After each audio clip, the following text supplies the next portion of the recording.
पाहताय प्रहार टीव्ही, सत्यमेव व्रतम। मुंबईबरोबरच भारतीय जनता पार्टीला राज्यातील 29 पैकी 23 महानगरपालिकांमध्ये बहुमत मिळालं आहे। यामध्ये एखादी सत्ता आलेल्या महापालिकांबरोबरच शिंदेंची शिवसेना अजित पवारांच्या राष्ट्रवादी सोबत निवडणूक लढवून भाजपानं सत्ता मिळवली आहे। मात्र आता महापौर पदावरून या मित्र पक्षांमध्ये झुंपल्याचं दिसतंय।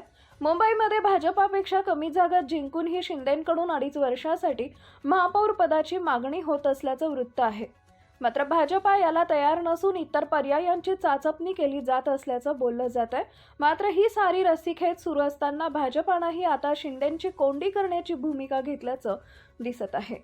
शिंदेंनी अधिक जागा जिंकलेल्या ठाणे आणि कल्याण डोंबिवलीमध्येही भाजपानं महापौर पदावर दावा करत जशास तशी भूमिका घेतली आहे। ही कोंडी लक्षात घेत आता शिंदेंच्या शिवसेनेनं भाजपाला धडा शिकवण्यासाठी थेट काँग्रेसची मदत घेण्याचं ठरवलंय की काय, अशी चर्चा सध्या कोल्हापूरमध्ये तरी सुरू आहे। याचे संकेत कोल्हापूरमधूनच आले आहेत। कोल्हापुरात काँग्रेस आणि शिंदेंची सेना एकत्र येण्याची शक्यता असल्याची जोरदार चर्चा आहे। याबद्दल जे 24 तासनं काँग्रेसचे नेते सतेज पाटील यांनी सूचक विधान केलंय। पडद्यामागे सुरू आहे ते जाहीर करू शकत नाही, असं सतेज पाटलांनी म्हटलंय। त्यांच्या या सूचक विधानाचा अर्थ भविष्यात इथं बहुमतापासून अगदी हातांच्या बोटावर मोजता येतील एवढ्याच जागा दूर असलेल्या काँग्रेसबाबत जाऊन शिंदेंची शिवसेना मुंबईतील वचपा करण्यासाठी भाजपला विरोधात बसवू शकते, अशी शक्यता व्यक्त केली जाते आहे। मुंबईत एकनाथ शिंदेंना डावलले तर राज्यात वेगवेगळ्या ठिकाणी सत्तेमध्ये राहण्यासाठी शिंदेंकडून असंख्य पर्यायांची चाचपणी केली जात असल्याचं समजतंय। कोल्हापूर महानगरपालिकेमध्ये 81 जागा असून बहुमताचा आकडा हा 41 इतका आहे। या ठिकाणी सतेज पाटलांच्या नेतृत्वाखाली काँग्रेसनं 34 जागा जिंकल्यात। काँग्रेस हा सर्वात मोठा पक्ष ठरला असून तो बहुमतापासून केवळ 7 जागा दूर आहे।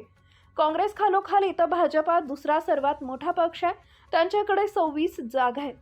एकनाथ शिंदेंच्या शिवसेनेकडे 15 जागा आहेत आणि अजित पवारांकडे 4, तर उद्धव ठाकरेंकडे 1 जागा आहे। जनसुराज्य शक्ती पक्षाची ही 1 जागा निवडून आली आहे। इतर महानगरपालिकांमध्ये सन्मानपूर्वक स्थान दिलं नाही तर शिंदेंची शिवसेना काँग्रेस सोबत सत्ता स्थापन करू शकते, असं सध्या तरी सतेज पाटलांच्या सूचक विधानावरून म्हणता येईल। असं झालं तर काँग्रेस शिंदे सेनेचे संख्याबळ 49 इतकं होईल। भाजपा आणि शिंदे गट युतीची काय स्थिती आहे? इथं भाजपा आणि शिंदेनी युती केली तर दोन्ही पक्षाच्या एकूण जागा अगदी मॅजिक फिगर इतकी म्हणजेच 41 इतकी होईल। अजित पवारांच्या राष्ट्रवादी बरोबरच जनसुराज्य पक्षाची मदत त्यांच्याकडून घेतली जाऊ शकते। अशा प्रकारे त्यांच्याकडे 46 जागा राहतील।